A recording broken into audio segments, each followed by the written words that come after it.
एक प्रेरणा घ्यायची आहे की दिल्लीच्या तख्तासमोर महाराष्ट्र झुकत नाही. दिल्लीच्या तख्तासमोर महाराष्ट्र झुकला नाही, झुकणार नाही. म्हणजे कालही साहेब विलक्षण योगायोग बघा. काल सत्यजित दादा जेव्हा एंट्री घ्यायची होती, छत्रपती संभाजी महाराजांच्या वेशात एंट्री घ्यायची होती आणि विंगेत मला कोणीतरी सांगितलं की आमच्या राष्ट्रवादी काँग्रेस पक्षाच्या बाबतीतला निवडणूक आयोगाचा निर्णय आला. स्टेजवर आलो आणि सीन मधला पहिला डायलॉग होता, औरंगजेब मोठ्या ताकदीनिशी महाराष्ट्रावर चालून येतोय, स्वराज्यावर चालून येतोय.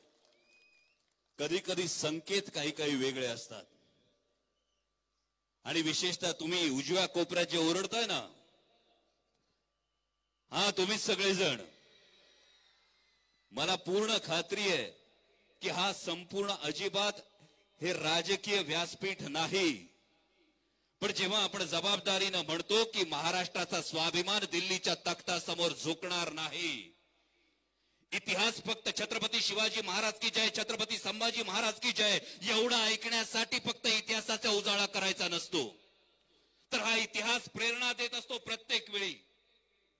विचार करा, छत्रपती शिवाजी महाराज आग्र्याला दिल्लीच्या दरबारात उभे होते, शहनशाह औरंगजेबासमोर उभे होते. शहनशाह औरंगजेबासमोर जेव्हा छत्रपती शिवाजी महाराज उभे होते तेव्हा औरंगजेबाला वाटलं की याला दख्खनची सुभेदारी द्यावी.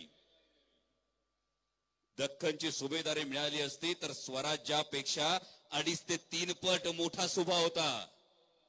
म्हणजे ऐश्वर्य होतं, संपत्ती होती, लढाया नव्हत्या, संघर्ष नव्हता, आयुष्य सुखानं व्यतीत झालं असतं. छत्रपती शिवाजी महाराजांनी या पद्धतीनं मांडलिकत्व पत्करून, मान खाली झुकवून दिल्ली समोर शरणागती पत्करण्यापेक्षा या मातीच्या स्वाभिमानासाठी लढणं पत्करलं. म्हणून स्वराज्य उभं राहिलं. म्हणून 350 वर्षांनंतर आजही आपण त्यांचं नाव अभिमानानं घेतो. आणि हे जेवढं तुम्ही आता प्रतिसाद देताय,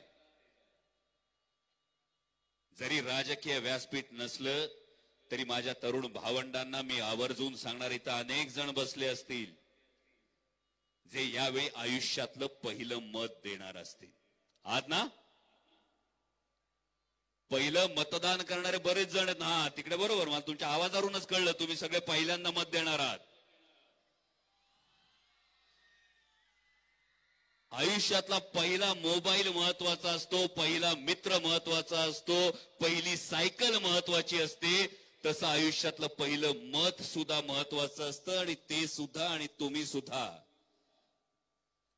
हे राजकीय भाषण नाही, पण लोकशाहीमध्ये सगळ्यात महत्वाचा वाटा असेल तर तुमचा वाटा असणार आहे. राजकीय व्यासपीठ नाही, त्यामुळे कोणाला मत द्या हे मी कधीच सांगणार नाही. पण एक गोष्ट लक्षात ठेवा, जेव्हा तुम्ही मतदान केंद्रावर जाल तेव्हा मतदान केंद्रावरून आत जाऊन त्या ईव्हीएमचं बटन दाबून परत यायला 5 मिनिटं लागतात. बरोबर? फक्त 5 मिनिटं लागतात भावा. ते बटन दाबायला फक्त 5 सेकंद लागतात. बरोबर? बटन दाबायचं, 5 सेकंदात बटन दाबलं. पण या 5 सेकंदात आणि या 5 मिनिटात तुमची 5 वर्ष ठरणार आहेत.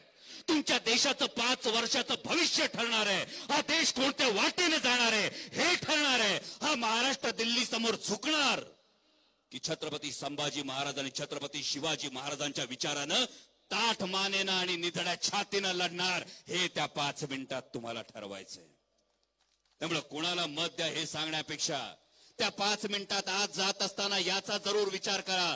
जर छत्रपती शिवाजी महाराजांचा जय जयकार करायचा असेल, छत्रपती संभाजी महाराजांचा जय जयकार करायचा असेल, इथला इतिहास तुमच्या मनामनात साठवायचा असेल तर जरूर या गोष्टीचा विचार करा. माझ्या कांद्याची निर्यात कोणी बंद केली? माझ्या शेतकऱ्यांच्या ताटात माती कोणी कालवली याचा विचार करा. माझ्या दुधाचे भाव कोणी पाडले याचा विचार करा. माझ्या शेतकऱ्यांच्या डोक्यावर कर्जाचा डोंगर कोणी वाढवला याचा विचार करा. माझ्या तरुणांच्या नशिबातला रोजगार कोणी हिरावून घेतला.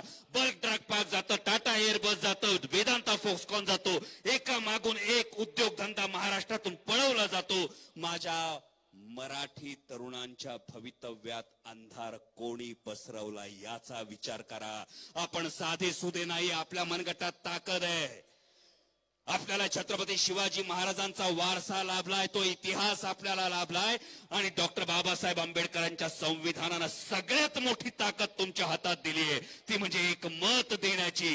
हे सगळे प्रश्न त्या 5 मिनिटात आठवा आणि या सगळ्याला फक्त त्या 5 मिनिटात तुम्हाला उत्तर द्यायचे. ते उत्तर जर योग्य दिलं तर देशाचं भवितव्य हे सुरक्षित हातात राहील याची तुम्हाला सगळ्यांना खात्री देतो.